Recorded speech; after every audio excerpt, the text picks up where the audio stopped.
Schlegs. He loves a good meatball setting, so that'll be perfect for him. He also celebrated a big birthday on March 1st, so we're excited to celebrate that with him. A lot of news, got some combine talk, changes in rules in college football where, I guess we're just merging it straight up into the NFL now.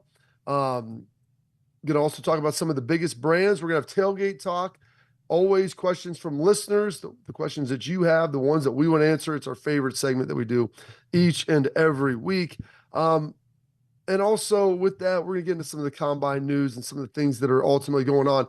Plus, however you're consuming this, we appreciate you watching on Bally's. That's awesome. On YouTube, social media, like, subscribe. Please continue to comment everything in there. We love the interactions. But we're going to start with some of this combine action, Joshua. And Caleb Williams didn't do medical exams.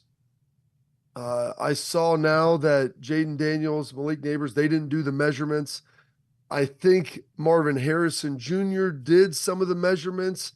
He's apparently not going to run. There's a lot of stuff here as we look at this. We'll start with Caleb Williams because he's the presumptive number 1 overall pick, probably going to Chicago to replace Justin Fields, as he will most likely be traded here in the very, very near future. When you hear guys like not doing things at the combine and then maybe not doing any of the testing or maybe not wanting to do the medical stuff kind of at all, what are your kind of thoughts with that? It's against my personal nature. I always thought about the combine as a setting to be competitive, to have as much transparency as possible, and to answer questions about any doubts that anybody could have. I also understand where these guys are at when you're talked about, being a lock as a top 5 or a top 10 pick in the NFL draft. Like, if I'm Caleb Williams, I don't need 32 doctors, poking and prodding me and tugging on my joints and everything. Like, if I'm taking a visit, I know you're a team that can actually get me. We will do the medical evaluations in that setting. If I'm Marvin Harrison Jr., flip on the damn tape. Like, you've seen everything you need to see out of me. Like, I don't know what I could prove to you, what you need to confirm, because I've been the same guy basically ever since I stepped on the field. And that's one of the best receivers that we have seen in college football. So I understand. Like, I think a lot of guys are at a point right now where they're like, this is a dog and pony show. It's a made for TV production. There aren't a lot of things that they're going to be able to take away because they've already told me that they think I'm one of the best players in the draft. And all they will do is use any information that they find here against me. I'm not going to allow them to do that. Yeah, that is it. And people don't maybe understand that. The NFL, they give you a rating or a grade. And then the scouts, their job, Joshua, is to try to nitpick that all the way down. And the rest of the time is them just chopping away, and my film says this. And if you run faster than they think, we're like, well, maybe you just don't read things well enough. Maybe you weren't playing all that hard. If you run slower, they're like, well, you're not as fast as your film says. We're worried that your skills may not translate to the next level. So I get all of those things. The physical part, the testing. If I'm Marvin Harrison Jr., fine. You don't want to test, that's cool. There might be teams that aren't comfortable with that. And if there's teams that aren't comfortable, you know what? They have to make that decision and weigh in on what their risk tolerance is. And so that's going to be different for every team. I do understand a little bit about Caleb Williams. There's probably 4 or 5 teams that have the chance of drafting you. Yeah. And so with that, like, do I need to go through a medical for all 32? Now, if he goes to teams on his visit, they bring him in and he still chooses not to, like, hey, you got to buy sight unseen. That's a red flag. Like, listen, now, but I know you don't have any like major injuries in your past, but if we're going to invest like all of this draft capital and financial capital, and if you're the Bears, like, we're moving off of one guy onto you, buddy, I can't buy a Ferrari by just looking at it in a magazine from like an unknown dealer. Like, eventually, before I wire you the cash, I'm going to need to see it. I may need to sit in it. We may need to pop the hood. Heck, we might even need to turn that thing on just to make sure that it can drive around the block, because you've got to be able to have some understanding. These guys just can't say, hey, well, if you don't want to draft me, hey, that's cool. Then you know what, man, maybe you go somewhere else. But the team has to have some level of understanding of what they're buying. It can't just be a buyer beware, Joshua, you worked in real estate before. Yeah. Like, as is contract, like, you're getting everything, all the good and all the bad. Like, that's fine. I'm not a 5th round pick. I'm going to be the face of your franchise. So there does have to be a little bit of that where you have to understand, maybe I don't need to do the test, but once you get there and you're in that selection set, you're going to need to take a look. Yeah, I'm totally there for it, right? And I think part of this thought process is the understanding that I have is these guys are not going to make themselves available to everybody, but they're going to make themselves available to the people who they need to be available to. I fully buy into the fact that there are not 32 teams that have the ability to get Caleb Williams right now. There are not 32 teams that need Caleb Williams right now. So 32 teams shouldn't have anything to do with him. I'm perfectly cool with that. But to your point, the Bears, when they call him and they want to go through and, hey, we need this and we're going to schedule a workout with you and we're going to bring our doctor, he better be ready to do all of those things for the Chicago Bears. And I hope that there's a willingness, since he didn't do it for anybody else at the combine.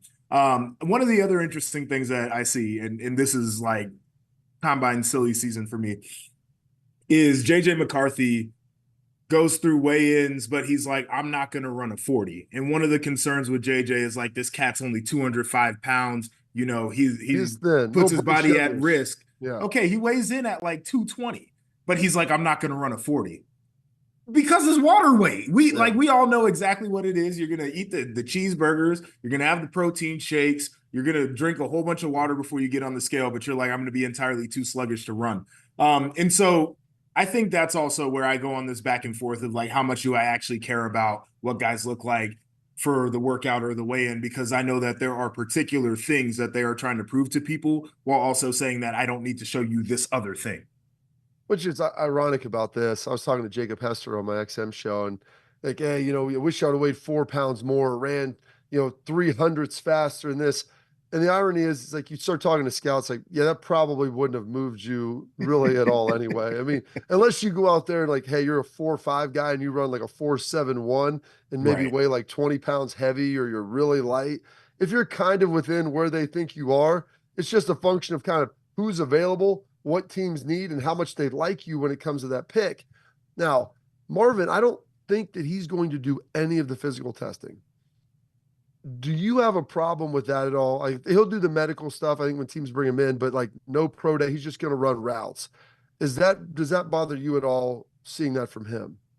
Well, it would have, I think, a few years ago. I actually don't have as big of an issue with it right now. And especially if a guy's going to go out there and run routes, that's why you're getting ready to employ him. There's so much data on guys nowadays, Yeah. GPS data, things of that nature. Like if you want to figure out how fast Marv is, you can look at the splits off of the GPS from when he gets off the line of scrimmage to when he hits top speed. And I'm sure there's somebody smart enough in an organization to figure out how that correlates to a 10-yard split. Absolutely. I'm with you in that. That one thing too is he's getting a lot of heat because he, I guess, no showed, air quotes, his media obligations. I've subsequently found out, and I think it's been leaked, that hey, he weighed in 2 days early because he Yeah. knew he wasn't going to be there. I, Yeah. I don't understand why the NFL and the combine wouldn't have said, hey, and maybe it was just to keep the ruse up, to keep, because it is a TV show, Right. but that he's not going to be here now, and to make him look a little better as opposed to him just acting like he maybe slept in or wasn't even around. Yeah, can we talk about this whole combine media thing right now? Let's Because do the conclusion that I've drawn is that a lot of people have convinced their bosses that there's a lot of good information that they can get out at the NFL combine when most of them want to sit up at the bar at St. Elmo's and drink. And then when they get to the press conference, they're asking guys, do you think birds are real? They're asking guys, do you believe in outer space? Things of that nature. What purpose are we really serving right now? I'm with you. I'm with you. We got more combine news coming up next, how the Buckeyes have fared. I've got an interesting comp too when you talk about someone who didn't run and how their NFL career has gone. We'll get into all that here next on the Bobby Carpenter Show.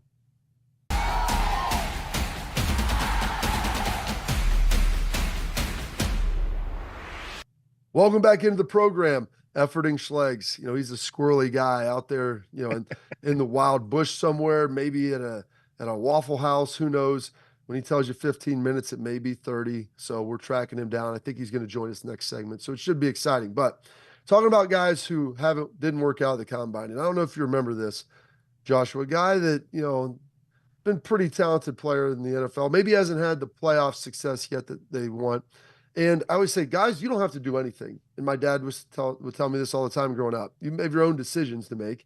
There's always consequences for your actions. So if you choose you don't want to do medical, you don't want to work out, maybe there's teams that aren't comfortable with that, and maybe that hurts you. Now, Marvin Harrison Jr., elite human being, he has the pedigree. And so I think he's probably given a lot of grace and a lot of leeway because of all these things.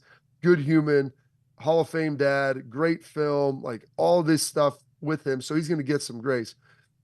But I don't know if you remember, you know, Lamar Jackson chose not to run a 40.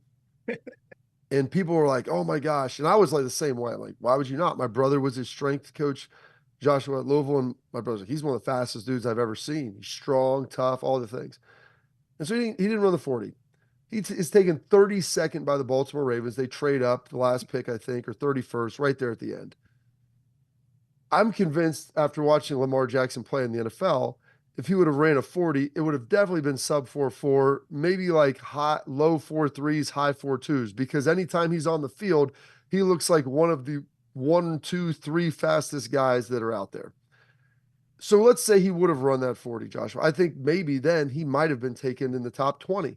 So as long as you're okay with the inherent risk of it and what it's going to look like, I have no problem with it. You just got to own it. Lamar was fighting such a weird battle, though, where, like, you know, had he run the 4.3, somebody would have said that's a wide receiver and not a quarterback, because that's what they were trying to say about him the whole time anyway. So damned if you do, damned if you don't. I think, to your point, though, there is a level of risk, right? Like, I think these guys are making a bet on themselves that whatever is shown on tape is going to be the thing that they are judged on, and the testing numbers are irrelevant at that point. And for some people, they really do matter. And I tend to agree with the idea that maybe it does bump Lamar up a little bit, but I could see his thought process there where he's like, I'm not going to give them any more reasons to call me a whiteout. Yeah, and I get that. And that was, it was like you said, it was a unique thing. And this is a guy who, you know what, he's got some hardware on his shelf for being one of the best players in the NFL. But really you always wonder, and it's impossible to know how that would impact it. And I can't imagine someone actually trying to change him into a wideout. Maybe he doesn't go to Baltimore and his career is a little different. But we do have a couple of Buckeyes. So I think Marvin's going to be fine. I can't imagine him sliding out of the top 5 or 6. Maybe someone takes Malik Neighbors over him if he does everything and they're a little more comfortable with it. Yeah. And like, if you're Marvin and you're cool with that, fine. And I don't know if you really want to go to Arizona anyway. You'd probably rather go to some place that has a little bit better infrastructure and things are a little bit better situated for success. But Cade Stover, interestingly enough, he took to the podium, was very, very, I don't know if you heard this clip, Joshua, very, very complimentary of Ryan Day, you know, what he did to him as a coach, how he impacted the team. And really, he said he's responsible for him playing tight end, and he had to kind of sell him on that. And Cade's like, I wouldn't be over here if it wasn't for Ryan Day and all the things that he did for me. Yeah, I thought that quote really stood out. And it's an interesting thing because I've been critical of Ryan Day. I know a lot of people had been this past year, but I think a lot of the things that you hear from players, man, there's a reason why they've been close, right? Like it's because he's put together an environment where guys really believe in him. And so I think that's a thing that should give people faith in what he can do down the line. But for Cade Stover too, I think there's a lot of maturity in saying I'm going to do something that I didn't necessarily come here to do, and I'm going to kind of have to start over in the process of doing it. But I'm going to have blind faith in this guy who I really trust and I think is a really good coach that is going to be the best thing for my career. And I'm going to tell you right now, I think, you know, we talked about this, I believe, last week. He's one of the guys to me that could be a steal for somebody, because it seemed like every time Ohio State needed a play, he was there to make it. And it, like, I mean, just Johnny on the spot, very timely, clutch situations. And that's going to translate. And he's a tough, rugged dude, hard-nosed mentality. He's out here massaging cows in preparation for the combine. Like, I love all of it. You know, they came out and PFF said he was one of the lowest graded tight ends, pass blocking and run blocking. You're watching the games, you know, some of the stuff on the bubble screens is tough, blocking guys in space. Yeah. But inline blocking tight end, Joshua, I would have thought that he was probably one of the best guys that you're going to find out there in college football. I think technique probably needs to tighten up a little bit. I think you could go through a majority of these tight ends and say that about them when it comes to blocking. And quite frankly, I don't think a lot of these guys in this draft are as willing to block as he is, right? I think there's a willingness component that needs to be factored in that doesn't show up in the grades. And I'm sitting here watching the rerun of the tight end workout, and some of the top guys in this class are glorified wide receivers. And there's no knock on that because that's where the NFL has gone. But you want a guy who's going to do the dirty work. You got it in Stover. Absolutely. Did a great job. Tommy Eichenberg there He's done a pretty good job. They talked about him, captain, losing his last couple games.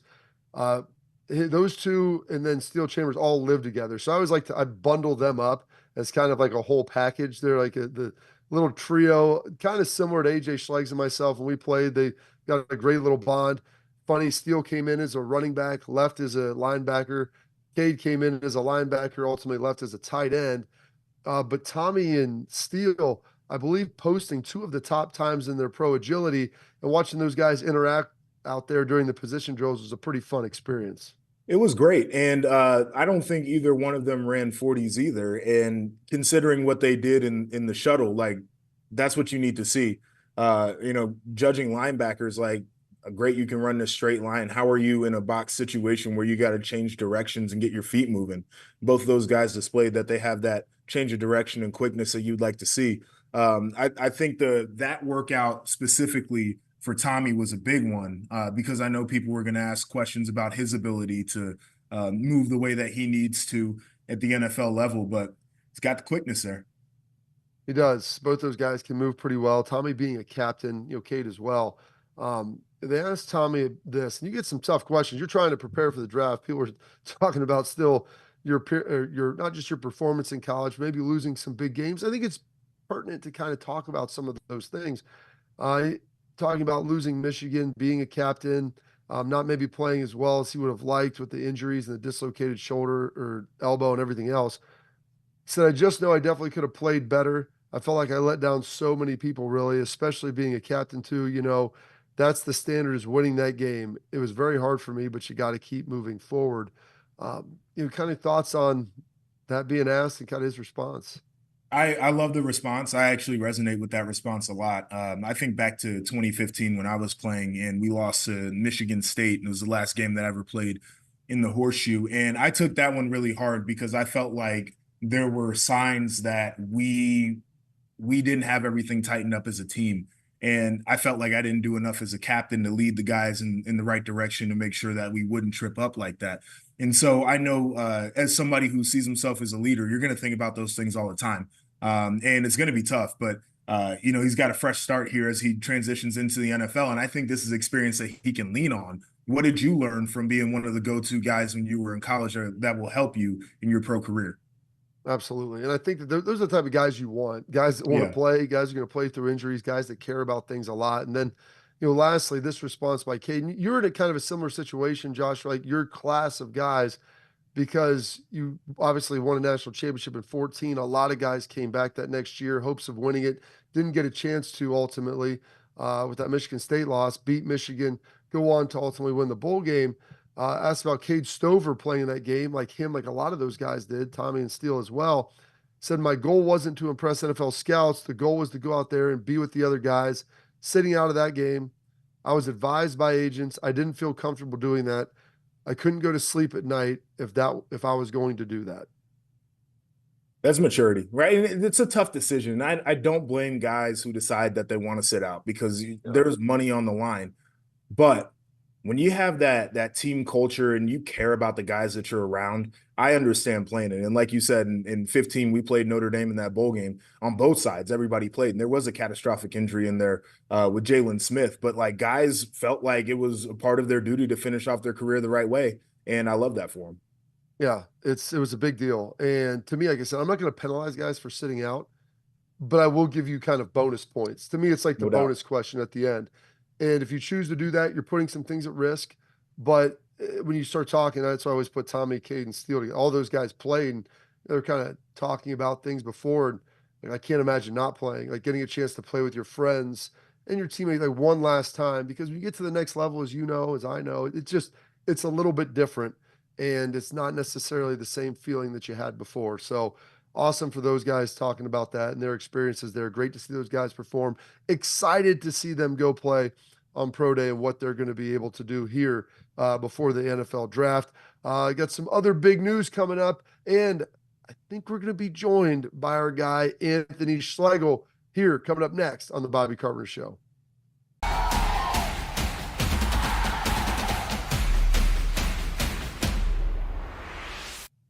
All right, welcome back into the show. And just like a chupacabra appearing in the West Texas desert, Anthony Schlegel jumps out, explodes onto the screen.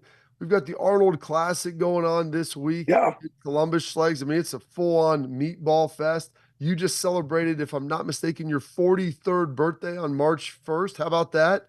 I mean, did. tons of things going on.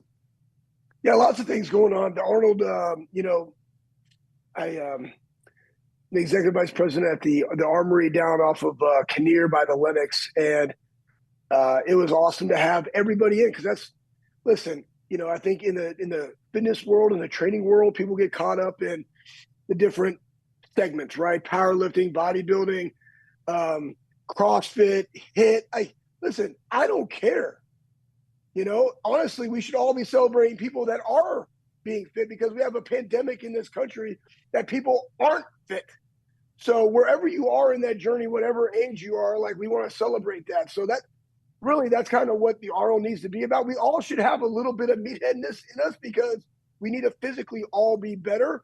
That's called quality of life. So that being said, I celebrate that. We had some big time people just randomly come in like, hey, we work out here. And one of them's a 5-time Mr. Olympia and C-bum. And I followed a little bit. Like I grew up in Ronnie Coleman's heyday at Metroflex Gym. Lightweight.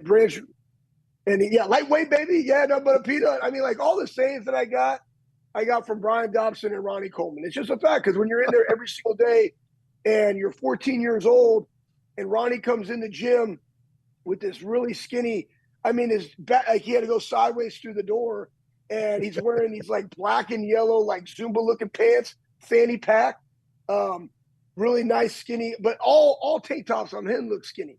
So, but then he's just doing the stack of lat pull downs with like 45s on it for 20. It's like, that's what I grew up with. So like, I love it. And really the other thing too, that people got to take away from all sports, and I'm talking like football and the training for professional athletes at all different levels, it's the attitude and intensity and intent of which you train. And like, that's something that we should all celebrate regardless of whatever it is that we're doing. Right. So, that's how I view fitness. And it's just something that I appreciate about people that like to get bumpy. Absolutely, Schlegs. How did we celebrate the birthday, though? I mean, we get a little Waffle House. Is that where we're at, roaming around earlier today? Yeah. So yesterday, finished up with the Buckeyes, and then went to the Armory and was doing some stuff and looking at some things for our youth strength and conditioning program of like programming for them. Team Builder. There's a new company called Fit that's out there. I'm looking into those different things, and because we also want to give the general population opportunities of furthering their journey, and you could do that in that capacity. The Gem Pop, right? Okay, we all got to get better. We all got different things, and when you think about it in strength and conditioning, like I'll tell, like myself, I would be in a hamstring growing bucket right now. And again, like I love to do things that I love to do. The problem is that, as Louis Simmons says, weak things break. So, hey, Schlegel, it's great that you can do 500 pounds for 5 on an RDL. That's awesome. But you know what? My hamstrings aren't strong. So guess what? Do more knee dominant hamstring work. I'd be in a hamstring bucket of that, right? Am I growing? It's like, I'm feeling a little something. I'm 43. I still like to squat heavy. I did 500 for a triple the other day. I'm feeling kind of frothy, but there's still improvement. And I feel it at the bottom in that area. So that's more anterior chain. And it's a growing program. Weak things break. So let's freaking go. But so I did that. Then my wife's like, you know what? It's your birthday. I booked you a ticket. I was like, okay. So I flew back to Jacksonville. And then my daughter was like, Dad, let's go to Waffle House for your birthday. So we went to Waffle House. I had the All-Star special with an extra waffle. It was fantastic. And I could probably pass out right now.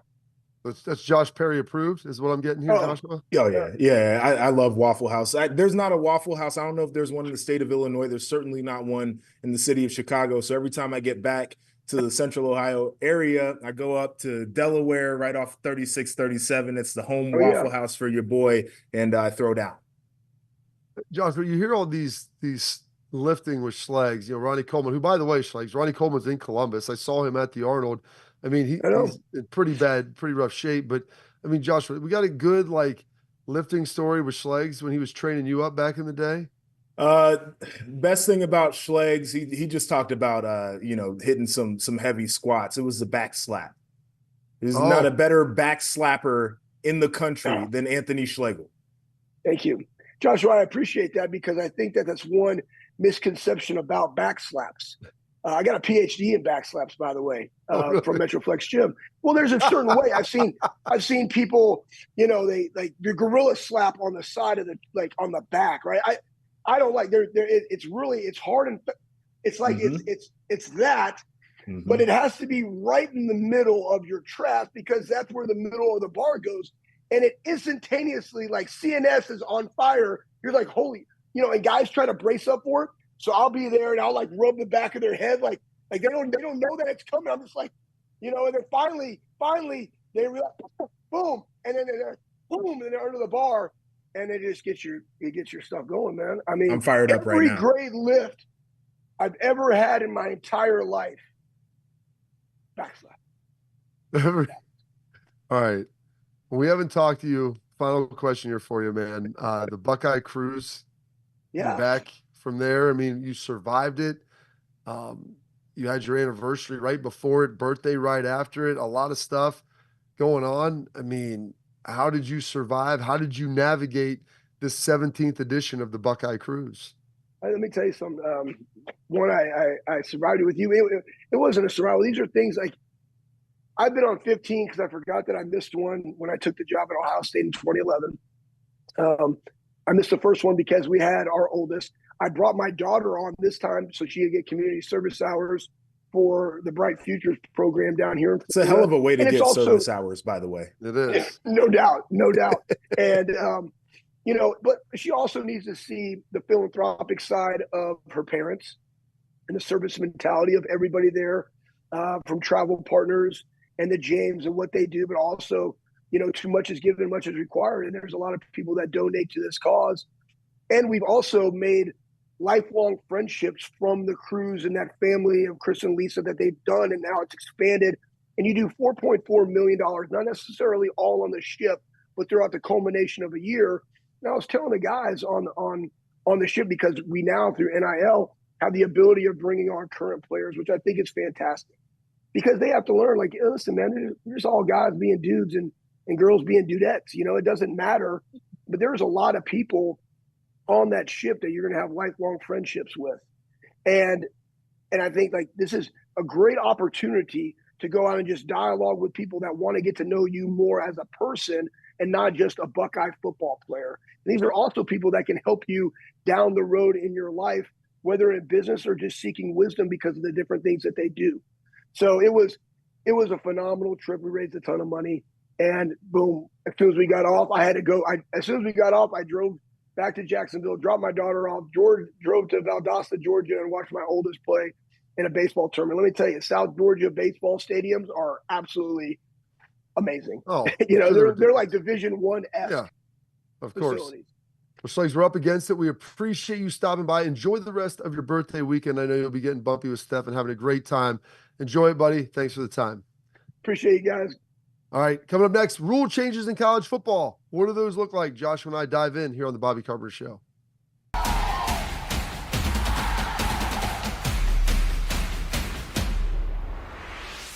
All right, we are back in here, the Bobby Carpenter Show. Our guy Schlegs, who knows, we had to cut him loose like a dog that wouldn't walk on a leash. He needed to go roam free.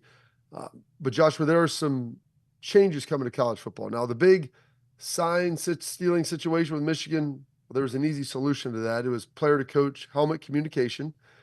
And so that's a rule that's going to get fixed where they're going to be able to do that.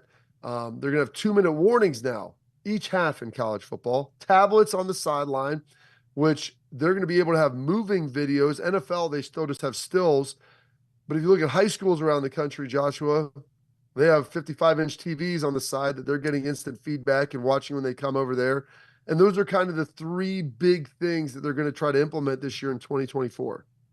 Yeah, the helmet comms, I'm very curious to see how teams implement it, because I think there is a thought process among college coaches that it's more about volume of plays than quality of plays for some of these programs, because they know that they're going to have some 0-1 yard gains. They might have some negative plays, but if they run enough plays, they're going to be able to hit the 20s, 30s, 40s, 50s. And so having to huddle so your quarterback can get a play in there, and having it takes time, right? There's a mechanic that goes along with it. Some of these guys have never really been in a system where they've had the huddle. Some of these guys are going to hate when their coach is on the headset and they give them the play, and as they're trying to spit the play out in the huddle, the coach has said, hey, if we got the safety and he's off the hash, this is what the check is going to be. Hey, but if we got this is what the check is going to be. If you see this in the front, and you're like, dude, shut up, I'm trying to tell what the play is to the guys in the huddle. So I'm curious to see how all of that comes together. But it's something that we've needed to have, because it feels antiquated to not have that technology when it's available.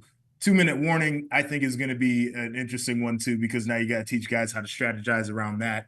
And then ultimately, I feel bad for Mario Cristobal. Mario Cristobal couldn't even manage the normal clock with just being able to kneel it out. Now you're going to have guys like, hey, there's 20 seconds left. If we call timeout here, we can run another play. We get the punt. If there's more than 2 minutes left, then we can run a play. We have the 2-minute warning. There's going to be so much on these coaches' head. Like, I don't know if you'll be able to really call plays anymore. I know Ryan Day just brought in Chip Kelly, and that's going to help, because the management of all this clock situation, it's a higher level, especially for guys who've never had to do it like this. It's a lot of teaching. Yeah. Like, that's the other part about it, is like, in the NFL, I think you can do some of the things that, like, the game can be taught at a different level, because it's your job. It's all you do all day. You meet all day long in the league. And in college, they're like, all right, 20 hours, figure it out, and it better be good. And it's like, that's kind of tough. It's kind of tough. And so, like, yeah, I think you're going to spend more time in training camp going over the mechanics of how to utilize the 2-minute warning in situations where it could hurt you, where it could help you, then teams are going to want to have to spend. You're going to need, like, literally in the summer football class to talk about all the situations, things that go on. And then the other thing with the helmet communication I always found is interesting. Did you play linebacker, Joshua? Did you ever have the green dot? I had the green dot. Yeah. So the green dot, so the coach, you get some older dudes, like, they're yelling the play to you, which, by the way, it's like sounding like this when it's coming through. I mean, it's like a two-way radio, like transistor radio. It's not iPhone quality coming into you don't have AirPods in there. They're talking to you. You can't talk back. And the other thing too, like, they'll be yelling at you, and then they start yelling at another player, like, with what's going on, without depressing the button or releasing the button. And then the interesting piece in the NFL, it cuts off at 15 seconds. I assume that that's going to be part of this rule. So I think I read that. Yeah. Up to the minute, the final seconds before it goes.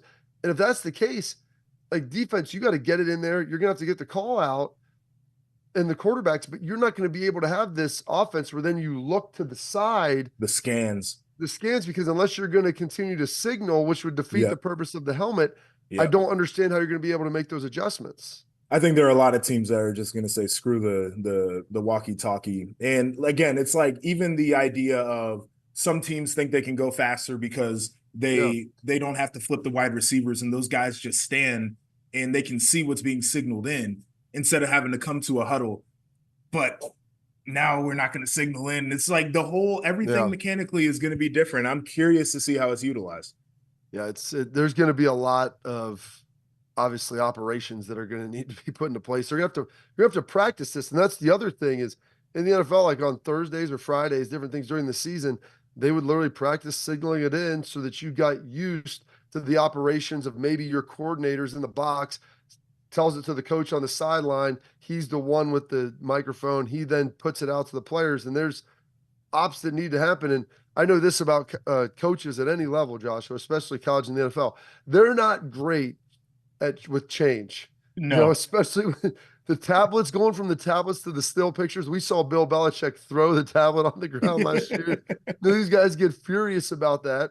And I think the tablet thing is maybe like 18 tablets, which between the sideline and the box, which sounds about right. The guys can go over there and see some of the stills.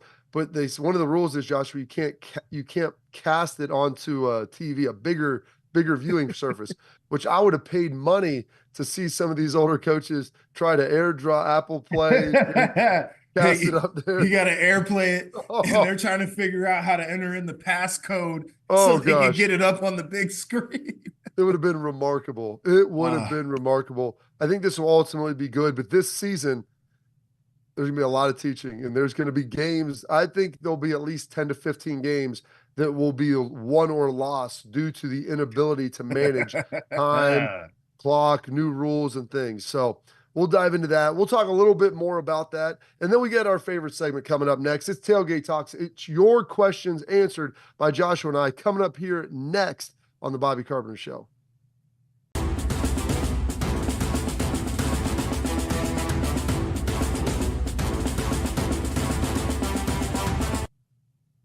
Welcome back into the Bobby Carpenter Show. We got Tailgate Talk. It's brought to you by Tipico Sportsbook. It's going to change the way you bet with their new Tipico Rewards program. The more you bet, the more you can earn and win. And to celebrate this, Big Play is holding our own company-wide contest to see which of our shows can climb the leaderboard and prove they are the best bettors at Big Play. The winning show may even give out some bet credits to their listeners each month. How great does that sound? So be sure to follow along with all your favorite Big Play personalities on social media to lock in bets with us all week long. I'm telling you this. Anthony Rothman was my foray into gambling, Joshua, probably 5 years ago. And I know far more about it now than I ever thought I would. And I love it. Getting in on the props, the parlays. There's a lot of great things you can. So I feel pretty confident in this show. Must be 21 years or older to gamble. Gambling problem, call 1-800-GAMBLER. Got some questions here coming in. And this is kind of interesting coming from Kevin White on Twitter. Will this year's college football champ be perceived differently than others? And I think that's with regard to the expanded field now, and it's maybe not as truncated of a process. The bigger the field, probably less chance of the truest best champion. Yeah, I think it's an interesting thing. Like in the 4-team playoff, and that was part of the Ohio State team that won the first ever 4-team playoff. I think that people did kind of look at it differently because you had to go through a couple of rounds to win the championship. But I tend to lean into what you're saying there with the 12-team playoff is like, certainly you might get the upset in the first round. And, then you're playing a team that people are like, they got the upset, but do we really believe in them? Ends up being kind of a nasty game. So on and so forth. So I think the narratives are going to come out about how people have won the championship, who they had to go through to actually win it. But the reality of the situation is a lot of things can go wrong during college football season. So if you're able to make it through a 12-team playoff and win a championship, I think you should get all the flowers. I believe that. One of the other elements, the more games you play, the greater risk of injury. And football more so than other sports. It's not necessarily like basketball where like March Madness, 6 games, very rarely are you seeing a serious injury happen in the tournament that could impact it overall. You look at back when I think Georgia won their first, I want to say, and that was when Jamison Williams and Mechie both went down for Alabama. Yep. And so they're able to beat them, in the SEC championship. Would that have happened had Mechie and Jamo been healthy? Like, I don't know. I mean, they looked pretty good early. I don't think that probably would have happened. And so the more games you had, the more chance of injury. You do deserve all the flowers because it's incredibly tough to win in football in one-off games. But, as far as truest champion, I think you probably have a pretty good argument right now that out of the decade or so that you had the 4-team playoff, probably the best team has won it 85 to 90% of the time. And I would say that is probably about as unique as you can get in sports, unless you're going to play 7-game series, which in football obviously just isn't functionally. Can't do it. You can't do it. So, yeah, I think it is intriguing there. And the injury thing, I just hope that it's not something that is prevalent because that would be a real big issue for me. It would. Question here coming about the defensive side. I see Sonny Styles as a Micah Parsons type player. Any chance we see more of that from him this year? Starting off, I think that he's going to get some run this spring at linebacker, especially with Caleb Downs coming in. How they choose to deploy him, Joshua, that's going to be really interesting with James Laurinaitis. And he even said, I think he made the Isaiah Simmons comparison, who was the great linebacker at Clemson, who did a lot. Yeah, I think that would be more of the comp for me. Isaiah Simmons, maybe even like a Kyle Hamilton-ish, but he wasn't a guy who was in the box a ton. But somebody who's got the range of a safety, but has the body of a linebacker. You could play him in the box. I don't necessarily see the Micah Parsons comp because I just don't know what Sonny Styles would be as a pass rusher. And I'm not exactly sure that's what they want to do with him, considering, some of the bodies that they have up front anyway to rush the passer. So I think it is really important to have a guy with that level of versatility. We had Darren Lee when I was playing, and he was obviously a dude who, was a linebacker by name, but certainly played out there in the slot a lot. Was a guy who we knew could run sideline to sideline. It makes a difference in how you can structure your game plans defensively. So I think like Darren and Sonny, both of those guys were kind of the DB into linebacker hybrid. Where you look at Micah Parsons, he's kind of the linebacker into D-line hybrid. Now maybe Sonny can grow into that, but I never like to ask guys to jump and like do the skip pass in basketball. Like, let's learn, because it's a big difference playing closer to the box. Yeah, it is. I mean, I was a guy who played safety in high school a little bit. I mean, it took a year playing linebacker. Like, hey, these guys are close. I've got to hit them. Everything happens fast. Yeah. I can't use athleticism as much. I've got to be really succinct in my footwork, because the closer you are to the ball, the less chance you have to actually recover, to be able to, from false steps and everything else. So I think they'll probably ease Sonny in. Maybe in the fourth year, he's big enough, he's strong enough, because he definitely has the physical ability to continue to grow. Then maybe they start to do that. But I think this first year, if you can get him to be a really good outside linebacker, I think you've got yourselves one heck of a defense. So and he can be a great blitzer and a lot of things, but I don't know if you necessarily want to have him like standing up on the edge just quite yet, because a guy going from covering slot receivers to rushing on 320-pound tackles, like, that's a world of difference. You see those corners, Joshua, and they get the tackle pulling around. Those dudes aren't hatting and shedding. They're usually diving at a leg to try to create a pile. You got to get low. Man wins, especially when you're a small dude. Absolutely. All right, coming up, we'll wrap up the show. Justin Fields looking like he's out of Chicago. They've got some odds out on where he's going to start the season. We'll take a look at that next. What we think the best fit will be for Justin Fields right here on the Bobby Carpenter Show.